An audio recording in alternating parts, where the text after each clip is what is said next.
as Mr. Khan rips apart WWE from the inside to possibly sell it to a massive major network to make it the new Marvel, and all these people are losing their jobs. You know what I have to say on the situation? Who gives a fuck about any of that shit? Because it's fucking TOS 6 weekend, so fuck all that shit.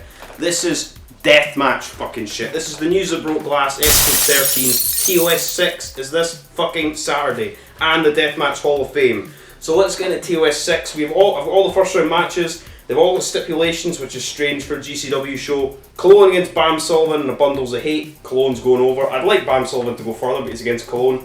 Bundles of Hate, I assume, is just light tubes. Nolan Edward against Orin Veidt, Towers of Fear. I assume they'll be light tube towers. I'd say Nolan Edwards going over. Atticus against Manders in a bunkhouse deathmatch. Old school. Atticus is going over. And then we've got G Raver against Effie in a fuckery boards match. Now I'm going to make a bold prediction and say that Effie's going to upset G Raver. And I will say we'll get Atticus Nolan Edward in the semi-finals, and we will get Cologne Effie in the semi-finals. It'll be Atticus Cologne in the finals, and Atticus better fucking win. And that was just for GCW. I cannot wait for TOS. I'm going to be working, so unfortunately for the first time since fucking even TOS 2, I think, I won't be able to watch live. So I'll be watching it the day after, unfortunately, but hey ho, the life that is working is fucking shit. But hey ho. Now I'll move on quickly to No Peace Underground. They're running a show on the 11th of June at the motherfucking Soundbar. It's Effie or Paro. Effie's over the top. Fear the Gay Agenda. And main event is Effie against Paro in a last daddy standing death match. We've got some other matches announced. A lot of people aren't usually in No Peace. Dark Sheik, who I think I saw for the first time at draft day, she was against Effie. She's against Trissadora. So that could be alright. I'm not really sure who Trish or Trissadora. My handwriting's terrible. Billy Dixon against Ashton Starr. Never heard of either of these guys. I recognise Billy Dixon's name, so I may have seen him before. And MV Young's Polygon Cult Twink Gauntlet of Death. Who fucking knows what that's going to entail, but hopefully it's violent. And Zicky Dice against Odinson. Odinson is Paro's partner in a pup collar match. Kinky. And then on the 11th of July at the Marion County Fairgrounds and Motherfucking Event Centre, we've got Asmodeus from No Peace Underground. We've got some fucking good matches announced for this shit so far. Cole Radix against Levi Everett. That'll be entertaining. I assume this is going to be in a ring as opposed to in a bar, because it's just the same place that AWR and ICW are holding their shows. OVE, which would be Madman Fulton and Jake Christ, who are former tag team in TNA with Dave Christ years ago. Well, fucking hell, it feels like years ago now. Against 440, RSP and Atticus Cogar, that'll be good. Orin Veidt is in a 4-way against Sick Boy, Sonico, who's coming back for No Peace Underground, quite good for that, and Shane fucking Mercer, so that'll be a sick match. And I assume it has to be the main event, Masada against John Wayne fucking Murdoch. So that's going to be fucking great. Now, we'll move on to ICW No Holds Fucking Barred for Boardwalk Buds, June 25th, 26th, 27th at the fucking Showboat. We've now got some new matches announced for the Pit, which is Saturday at 4 PM in the Sandlot. If you have a ticket to the Cannabis Convention, Boardwalk Buds, you get this to get to watch this show. I thought they were only going to have a couple of matches, but it seems... Now, one of the matches that was announced, I cannot find a picture for it, but I almost certain that I put a picture up on the last video, like during the editing. Herzog against Neil Diamond Cutter is the match, but I can't find the little picture graphic on ICW's Twitter, or their Facebook, or the Merchandise Club, so I assume that match is still happening. Anyway, we've got Akira against Tony Deppen as well, which will be fucking good. Always good to see Tony Deppen, and Akira's fucking, he's going to have such a fucking bad Monday after all these matches. Dale Patricks against Rubens fucking Steele, which will be awesome. I assume a first time meeting between those two guys. And NHB 13, which is the Saturday night, June 26th, we've got Schlack is going to fight Psychosis 2. Now I don't really know too much about Psychosis 2, other than he's taken the gimmick of the original Psychosis, and he was the one that smacked Conan in the face, knocked his hat off his head, so good fucking times. And For the Indianapolis, Indiana show on July 10th, Marion County Fairgrounds and Event Centre, there was that four-way match, the four-way home run derby death match, but Schlack, apparently there's a scheduling issue, so Schlack won't be there unfortunately, but he is going to be fighting Sick Boy the night before. But Jeff Cannonball is replacing Schlack, so a good replacement. And tickets are on sale for the Bloodshed, and by the time this video is out, which I assume will be Saturday morning, very early on Saturday morning, the tickets will already be on sale. They're on sale Friday, June 4th. So we're going to get PFX 9, is going to be the Saturday, July 3rd at 7 PM. And then NHB 14 is the Sunday, July 4th, which is Independence Day. And I've also bought tickets for Onita's FMWE first show, which is on July 4th, Independence Day. I think that it is on 7 AM for the UK. The tickets were only a fucking tenner as well, so it's streamed live everywhere. So that'll be interesting. So pretty much I'll have FMWE's exploding barbed wire shit, and then at night time I'll be able to watch NHB 14 and the Bloodshed. Gonna be a fucking good 4th of July for me, and we're even fucking celebrating this fucking country.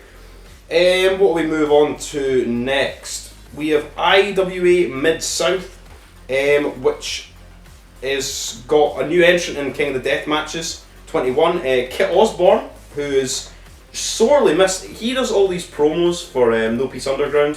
I just wanted to see him in like every show. Like, he turns up and he beats people up, but he wasn't there last time. I want to see more in ICW, I want to see more in GCW. Very underused, I would say. And move on to... Now, I'll quickly go over a quick review of the Southern Sickness Cup by Pro Wrestling Trainwreck, which was on the 14th and 15th of May, because it's finally up on Smart Mark Video. On the channel I've done night 1 music video thing, which is a very long process. I agree with Jake Christ when he said that the long fucking show. And obviously on the Smart Mark Video thing it's edited down, so they're cutting out all the time, they're clearing the ring, setting up the ring, so fuck me, that would have been a long show. But lots of good matches. I'll just say congratulations to John Wayne Murdoch for winning the tournament. But to go through, there was a 4-way to start off the first night. Alex Crowley beat Cole Radix, Marcus Mathers and Vincent Nothing. Good match, obviously not hardcore. Casanova Valentine beat Reed Bentley in a sick match. Cass had loads of fucking gussets all stuck in his arm at one point. Jimmy Lyon beat Josh Crane and staple gunning stuff to people's feet. Unlucky spa death match, which was good. Just a lot of the things with the barefoot matches is there's not really so many like bumps, or it's more just inflicting pain on people's feet. Bam Sullivan beat Eric Dillinger in a Thumbtacks death match, which for me was probably one of the better matches of the whole weekend, to be honest. But Bam Sullivan was really good. Eric Dillinger was really good. Alex Ocean beat Zodiac in a decent match. What else do we have? Bobby Beverly beat Neil Diamond Cutter, probably one of the best matches of the whole weekend. I don't think Bobby Beverly was meant to be in the tournament. I think he replaced somebody. And I will say the English commentator, the Liverpool Lip, who's the ring announcer for the show, but I couldn't really hear him because the acoustics was fucking awful. Did a fucking great job. Head and fucking shoulders. I messaged him on Facebook and said that to him, and he thanked me and said thanks for your kind words and stuff. He was at head and shoulders above every other fucking commentator there, so they should have him all the time. Have him in IWA as well. What else did we have? Satu Jin beat Dale Patrick's Insane and Otis Cougar in a 4-way match, which is setting up another match, which is going to be on June 8th in Connersville, Indiana, in the same building. I assume they're just kind of getting the wear and tear out of it until they get kicked out. It's going to be Satu Jin against Otis Kogar in a Taipei death match, and they had a cool promo Otis did with Atticus Kogar, and then he put on like the thing with ECW, because they're talking about Ian Rotten and obviously the Rottens and Taipei and ECW and stuff. What do we have? Ruben Steele beat Akira in a great match. Light tube, fucking pentagrams and stuff. Awesome match. Nolan Edward beat the Carver. I finally got to see the Carver. That was a good match. Smacking each other. There was like water jug bats, and one of them exploded in the Carver. And for the Carver's gimmick, I would assume that he would do death matches a lot more often. But the commentary team were saying that he's not very used to doing death matches. But he was pretty good in the thing. The Don't Change the Channel death match is obviously the thing with JJ Escobar. Before the actual fire spot, which I will say they edited very much out of JJ Escobar running around screaming on fucking fire, which is pretty good because, you know, everybody's already seen it. they don't need to, the spot that's going to lose them the building, they don't need to show the extended bit of him running around and paying on fire. But other people are annoyed they've taken it off, it's not really a big deal. They put in the bit where he is on fire in the pinfall afterwards. But before that spot, the little bits that they did do, the TVs and JJ Escobar's like jumping thing, the chair thing was pretty good. I enjoyed the match until obviously that bit. Orn Veit beat Kevin Giza. Kevin Giza's fucking a little motherfucking hardcore guy. Like, he's really good. Just light tube towers in this match. It was awesome, really sick match. And then finally the main event of night 1, John Wayne Murdoch beat Jake Crist. Jake Crist was taking light tubes as well, which I didn't think he did very much these days, but that match was good. John Wayne Murdoch hit him with a Deep South Destroyer to win. So night 1 was really good. There's the Dark No Ring Death Matches that's got these on Cage Match, but the Dark No Ring Death Matches are only on the DVD Blu-ray for Southern Sickness, so I only got the MP4, so I don't get to see them. So, you know, that's great. I don't understand why they do that. They're like wanting people to buy the physical media. Why not just put it on both? Like, why do I have to miss out? I'm essentially paying almost the same price for it. Anyway, there's an 8-man battle royal with various different people. Eric Dillinger won, which is good for him. Who else is in it? Kevin Giza's in it, Otis Kogar, The Carver, Vincent Nothing, Aaron Williams, where's Nolan Edward beat Bobby Beverly and Jimmy Lyon in a bar rescue death match. That was pretty fucking good.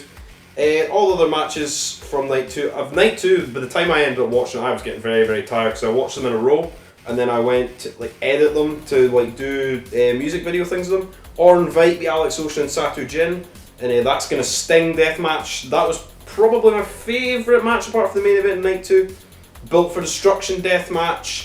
John Wayne Murdoch beat Bam Sullivan. Great match. Need to get those two. Need to get Bam Sullivan in the fucking chains. I want to see him against Joey Murdoch again. Big in Japan deathmatch. Eric Ryan beat Castle Valentine, Ruben Steele. That is a 3-way dance I want to see again. Ruben Steele is awesome anywhere he goes. Eric Ryan's awesome. Cass is awesome. So great fucking match. And in the finals, John Wayne Murdoch, as I said, won. Beat Eric Ryan, Nolan Edward, Orn Veit. They did a big, it was Vic's Glass Jungle match. It was a big thing of light tubes, and thanks to Bobby Beverly, Eric Ryan hit Nolan with a light tube and he fell through all the thing, took a big bump and got eliminated. Probably the sickest spot of that show, but John Wayne Murdoch won. Apparently cut a promo on Alex Cologne afterwards. That was cut out of the DVD, cut out the Blu-ray or MP4, what the fuck the kids are calling it these days. Which I understand. People are like, why did he cut it out? Why did that? Because it's got nothing really to do with Trainwreck, I guess. Because Alex Cologne doesn't work for them, so it's like, why are they promoting an angle that's not even really an angle? And apparently, I didn't hear this, apparently JC Rotten said something about Alex Cologne's family, and Alex Cologne wasn't very happy about that, no fucking wonder. So it's just wrestling's bullshit really, isn't it? And now, so that was Southern Sickness Cup. It was very, very good, very long shows. It's a 24-man deathmatch tournament. IWA Mid-South's King of the Deathmatch is going to be much the same. 24 men, it's very long. I mean, obviously, normal people just sit and watch it, not all in a row probably, and they don't edit it down to the matches for highlights. So it's very long for me, but I did thoroughly enjoy it, and I am very, very looking forward to Trainwreck's other show, which I said, the Satoshi Otis Kogar June 18th thing. The show is called Ways to be Wicked, and it's kind of like a Disney, like Mickey Mousey type font thing, or Aladdin or whatever. It looks quite cool. Now, before I move on to talking about Matt Tremont, I won this in an auction on ICW's merchandise thing. So it was a Jun Kasai autobiography, which is awesome. It is very... I'm so happy I've got this book, if only I could fucking read Japanese. And I also got, this is an ICW Olds Barred flat cap, which I assume the purple ones will be up online at some point. And the piece de resistance of the things that I got, there's loads of other stuff. Eventually I will do like a little go through of everything, the little collection of marquee crap that I own. There's this Masashi Takeda hat, and it's also signed by Masashi Takeda. I'll put up another little picture, show you guys if you can't really see the signature. But this hat is one of my fucking pride and joys, my favourite Japanese wrestler, and I've got a fucking signed hat. Anyway, move on. Matt Tremont, this is a thing I forgot to mention last week. Matt Tremont Onita fucking called out Matt Tremont and said, Matt Tremont, come back. Matt Tremont basically said in that documentary, the awesome documentary with Kenny Johnson, that he will come back and wrestle. Like 100% he'll be back in wrestling, but it has to be for a big reason, like RSP. And Onita, what a fucking way to come out of retirement to fight fucking Onita. To go over to Japan and explode in barbed wire deathmatch against Onita. Be awesome. In Japan too. And Nolan Edwards done a promo in H2O with Matt Tremont where they're kind of like tussling in the ring. They lock up, blah blah blah. Matt Tremont gives him like a shoulder tackle, it's like they're training for something. And then Nolan Edwards like define retired. So I think we're going to get Nolan Edwards against Matt fucking Tremont at some point in the future, which would be fucking awesome because I love those guys. And before we move on, we have also got matches finally announced for Deathiversary. It was kind of obvious this was going to happen. H2O show on June 26th. We have got an unlucky 13 staple gun match between Jimmy Lyon and Alex Colon, which was set up at Hardcore Kingdom 5, which will be awesome. Another staple gun thing. I mean, that's fucking sick. It's Alex Colon. Alex Colon's going to win. Pretty certain. Jimmy Lyon loses everything. It'd be amazing if he did beat Alex Colon, but hey-ho. RSP against Chuck Payne for the H2O title. H2O's challenging for all the belts in this show. Gregory Iron against Mouse for the H2O hybrid title. 440 Ryan and the Bev against Ross and Brady for the H2O tag team titles. And Atticus Kogar against Cannonball for the Danny Havoc hardcore title. I'd like to see our H2O win every belt. More reason for Matt Tremont to come back. More story building. It'll be fucking awesome.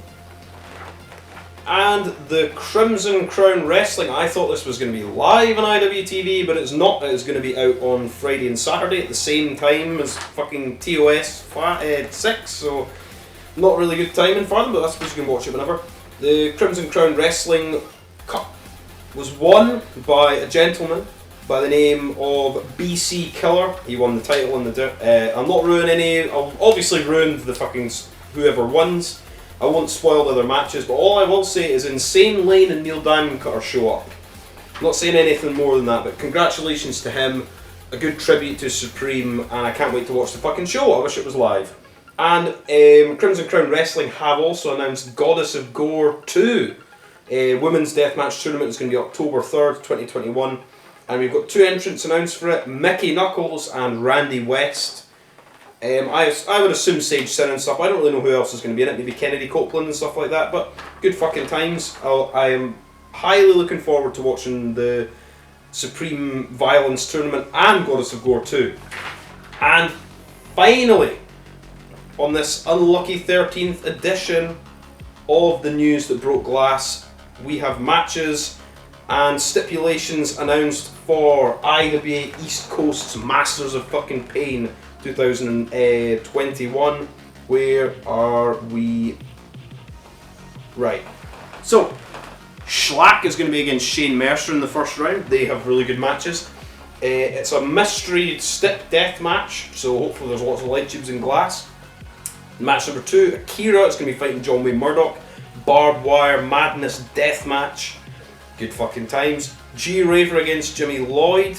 The thing is, with all these matches, I will say for IWA's Masters of Pain, they've all already happened, pretty much, in different companies. So we know what we're getting with in the first round. But these are all top tier main event level matches. G Raver against Jimmy Lloyd in a first round air death match. What's an air death match? Who knows? Things are above the roof. A glass ceiling, perhaps. Who knows? And Alex Colon against Nolan Edward in a 25,000 thumbtack death match. So that'll be fucking great. We've had all these matches previously in GCW and in ICW. You know, it's going to be fucking awesome. Semi-finals, light tube death match. Fuck yeah.